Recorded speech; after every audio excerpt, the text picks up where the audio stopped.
भुवनेश्वर कलिंगनगर अंचल एक बड़ खबर सामना को आसुछि। कलिंगनगर टाटा एरिना सामने थिबा किछि होटेल रे एकाधिक गैस सिलिंडर फाटिछि। अग्निकांड रे दुईटी स्कूटी जली जाइथिबा नै खबर मध्य सामना को आसिछि एवं भुवनेश्वर कलिंगनगर अंचल ये वर्तमान समय बड़ खबर जोठी गैस फिलिंग बेले टाटा एरिना सामने थिबा किछि होटेल रे एकाधिक गैस सिलिंडर फाटिथिबा जणा पड़िछि। एई अग्निकांड रे दुईटी स्कूटी जली जाइछि। ये एक्सक्लूसिव चित्र आपण देखुचंती। निया भयंकर भाबे लागिछि एवं जो सूचना जे गैस फिलिंग हेउथबा बेले टाटा एरिना सामने जो होटेल गुडिक रहितला सेठी एकाधिक गैस सिलिंडर फाटी नहीं खबर सामना को आसुछि एवं व्यापक कौन क्षयक्षति घटी से बाबद में जदिव स्पष्ट सूचना वर्तमान समय पर्यंत मिलनी किंतु दुईटी स्कूटी जली जाइथिबा जणा पड़िछि। अधिक सूचना पई हम सीनियर रिपोर्टर चंदन पाइकरे हम सहित जोड़ी होचंती। चंदन, केमिति फाटिला गैस सिलिंडर, घटनास्थल रे स्थिति वर्तमान समय कौन क्षयक्षतिर कौन चित्र देखुचंती?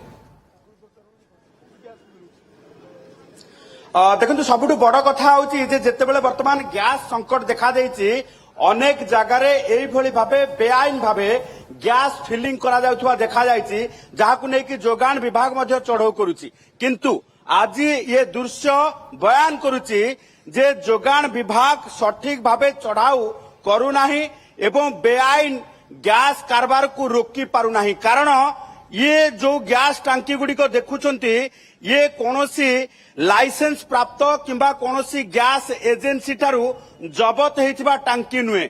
ये होची सेही टांकी जहाकी सामना रे थिबा गोटे बेआईन घर भितरे विस्फोरण हेबा परे ये गुडी को उद्धार करा जायछि किंबा ए गुडी को जळी जिबा परे रास्ता कड़े पड़िछि।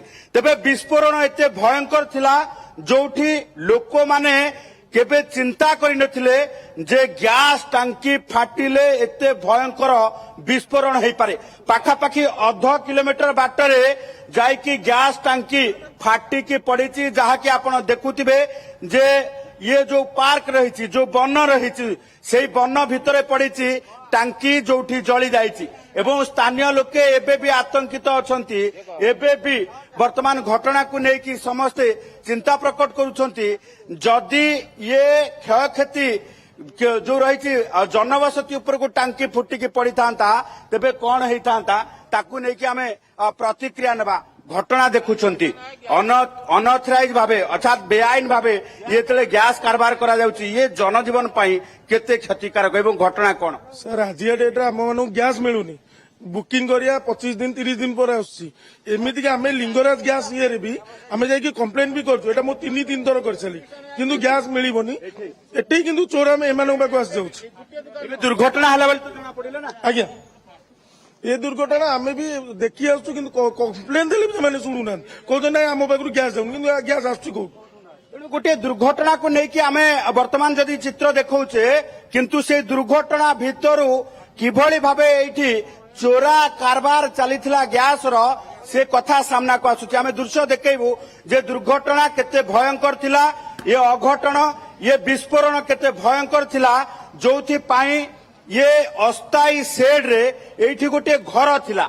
आपण देखुथिबे माटी रे मिसी जाइथिबा ये स्ट्रक्चर आगरु एठी गोटे घर हे छिड़ा हेतिला जोठी चारि चारिटी गाड़ी मध्य पार्किंग करा जाइतिला एवं चारि चारिटी गाड़ी वर्तमान पोड़ीकी धूलिसात हे जाइछि।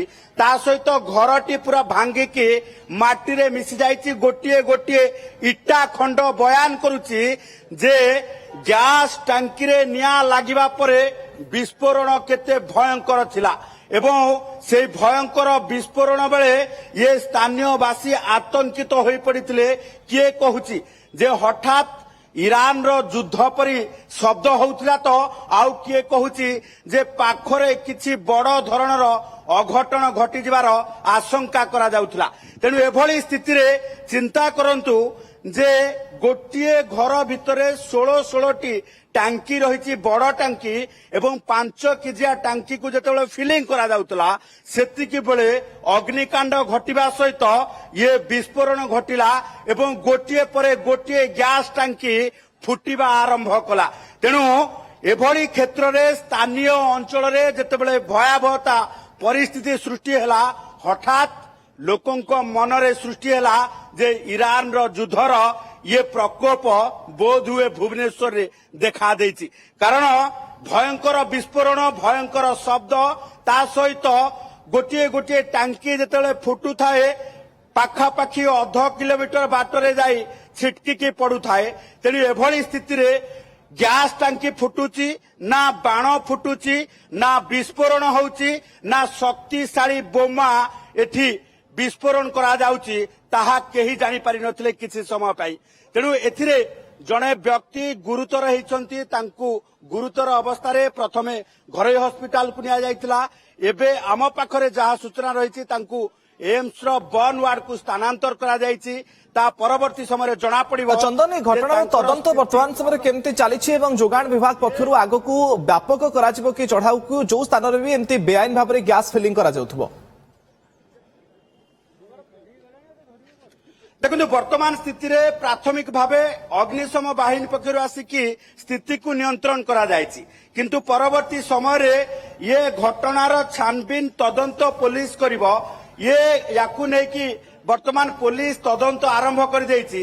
କେଉଁ ପରିସ୍ଥିତିରେ ଏଠି ଗ୍ୟାସ୍ ଟାଙ୍କି ରଖାଯାଇଥିଲା, ଫିଲିଂ କିଭଳି ଭାବେ କରାଯାଉଥିଲା ଏବଂ ବର୍ତ୍ତମାନ ଯେହେତୁ ଗ୍ୟାସର କଳାବଜାରୀ ଦେଖାଯାଉଛି, ଏଠି ଗ୍ୟାସ୍ କଳାବଜାରୀ କରାଯାଉଥିଲା କି ନାହିଁ, କେତେ ଦିନ ଧରିକି ଏଠି ଗ୍ୟାସ୍ ଫିଲିଂ କରାଯାଉଥିଲା ଏବଂ କାହିଁକି ଏଭଳି ଭୟଙ୍କର ଅଗ୍ନିକାଣ୍ଡ ଘଟିଲା, ଯୋଉ ଅଗ୍ନିକାଣ୍ଡରୁ ଏତେ ବଡ ବିସ୍ଫୋରଣ ହେଲା।